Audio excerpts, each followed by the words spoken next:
लेकिन जीतने की पहली शर्त है, चुनाव के दिन 27 तारीख को चुनाव होना है ना। 27 तारीख को पहला काम क्या? मतदान। पहला काम भारत माता की, भारत माता की, भारत माता की। भाइयों बहनों, भारतीय जनता पार्टी ने 5 साल पहले जो कहा सो करके दिखाया। हमने जो कहा वो करके दिखाया ना। याद करिए, 5 साल पहले भी मैं आया था ना, तब भी मैंने कहा था ना कि रामलला हम आएंगे, मंदिर वहीं बनाएंगे। पूरा हुआ है ना। आज अयोध्या में भगवान राम के भव्य मंदिर के निर्माण का कार्य प्रारंभ हो गया कि नहीं हुआ है? क्या ये काम समाजवादी पार्टी करा सकती थी? क्या ये काम बहुजन समाजवादी पार्टी करा सकती थी? क्या ये काम कांग्रेस करा पाती थी?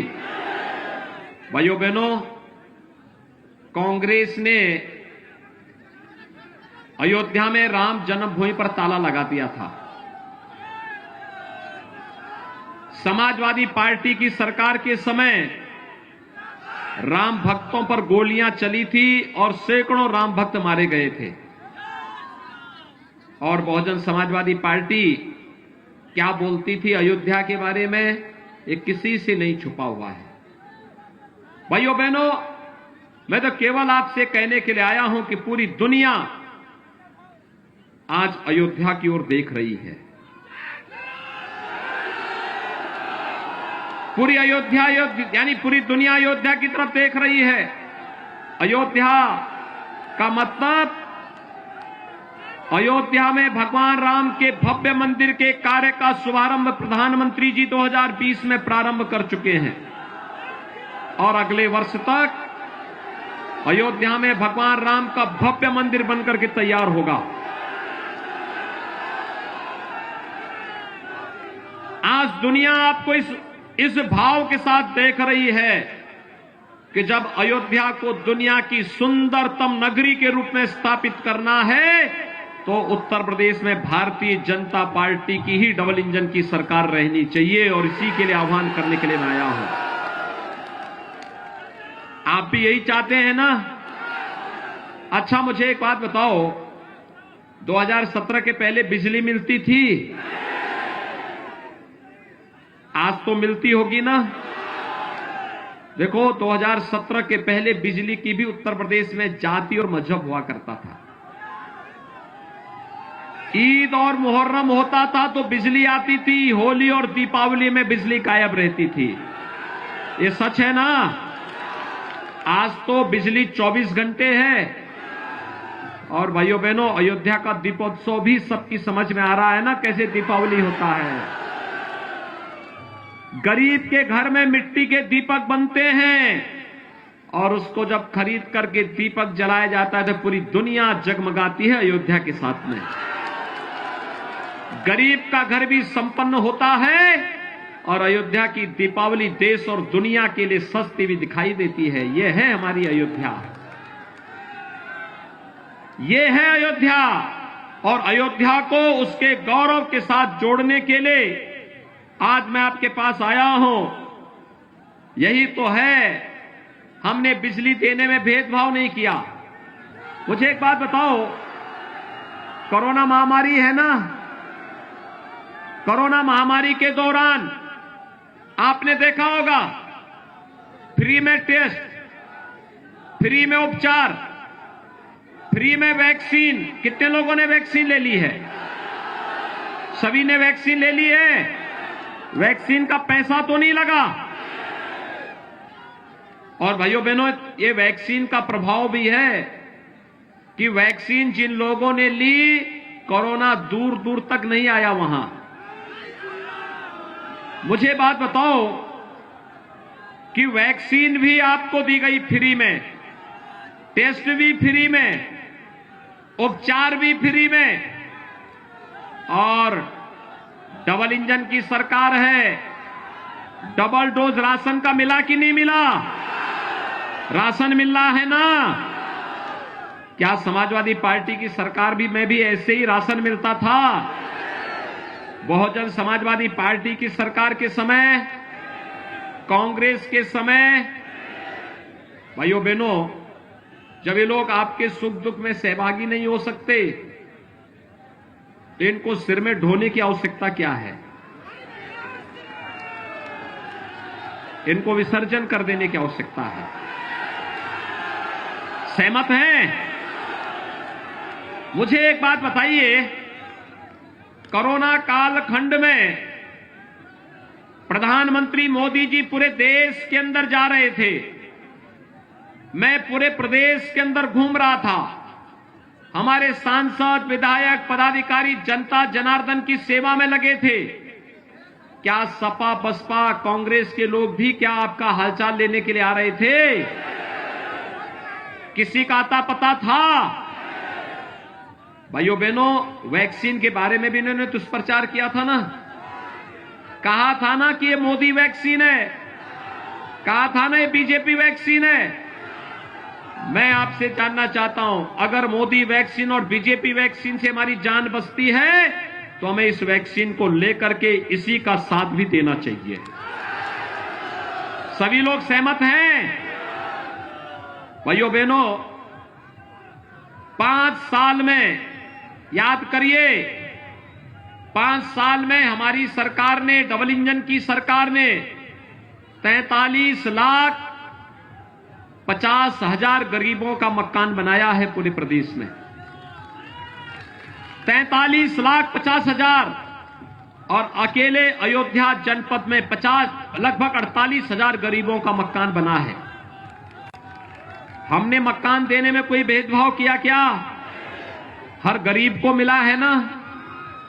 और जब विकास की योजनाओं में भेदभाव नहीं, बिजली में भेदभाव नहीं, बिजली के कनेक्शन में भेदभाव नहीं, शौचालय के निर्माण में भेदभाव नहीं, और लाखों किसानों का कर्ज माफ भी हुआ और आज प्रधानमंत्री किसान सम्मान निधि का लाभ भी प्राप्त कर रहा है। कोई भेदभाव है क्या? क्या ये सब योजनाएं सपा की सरकार के समय मिलती थी क्या? समाजवादी पार्टी ने सत्ता में आने के बाद पहला निर्णय क्या किया था मालूम है? जिन आतंकवादियों ने हमारे आराध्य भगवान राम के मंदिर पर हमला किया था, उन आतंकवादियों के मुकदमों को समाजवादी पार्टी ने वापस लेने का शर्मनाक काम किया था। सपा समाजवादी पार्टी का हाथ आतंकवादियों के साथ, उनकी संवेदना आतंकवादियों के प्रति है।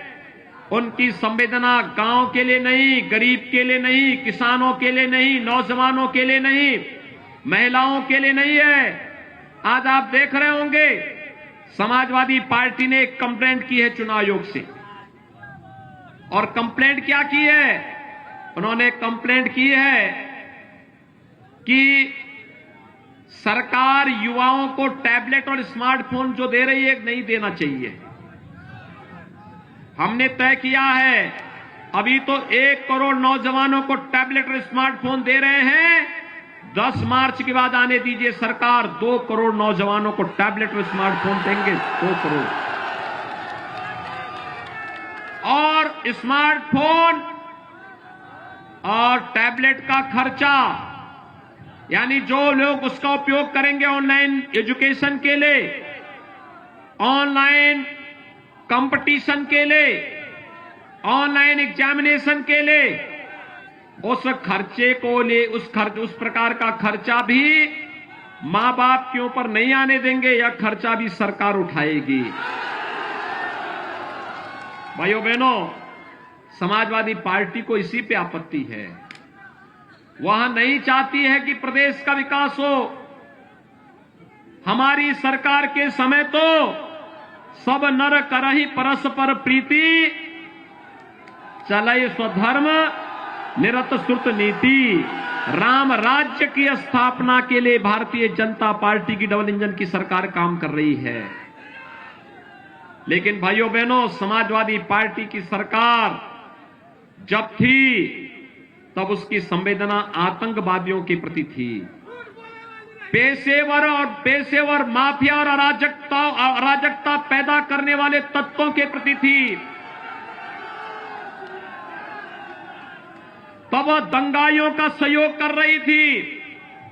कौन सा ऐसा कस्बा, कौन सा ऐसा जिला था जिसमें दंगे नहीं होते थे? इस समाजवादी पार्टी की पहचान दंगों से थी, अपराधियों से थी, माफियाओं से थी, अराजक तत्वों से थी। और भारतीय जनता पार्टी की पहचान राम राज्य की स्थापना के लिए गरीब कल्याणकारी योजनाओं से है, विकास की बड़ी बड़ी परियोजनाओं से है।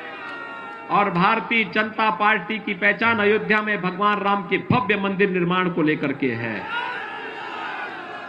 एक हाथ में विकास की छड़ी और दूसरे हाथ में बुलडोजर का स्टीयरिंग, दोनों एक साथ चलते हैं।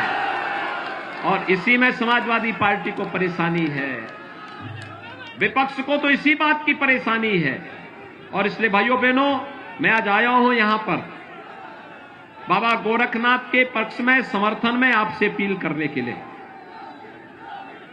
देखिए, जब अयोध्या की 5 सीटें जीतेंगी तो भाइयों बहनों, ये 5 सीटें जीतेंगे तो उत्तर प्रदेश में 325 सीटों का समर्थन भारतीय जनता पार्टी को प्राप्त होगा।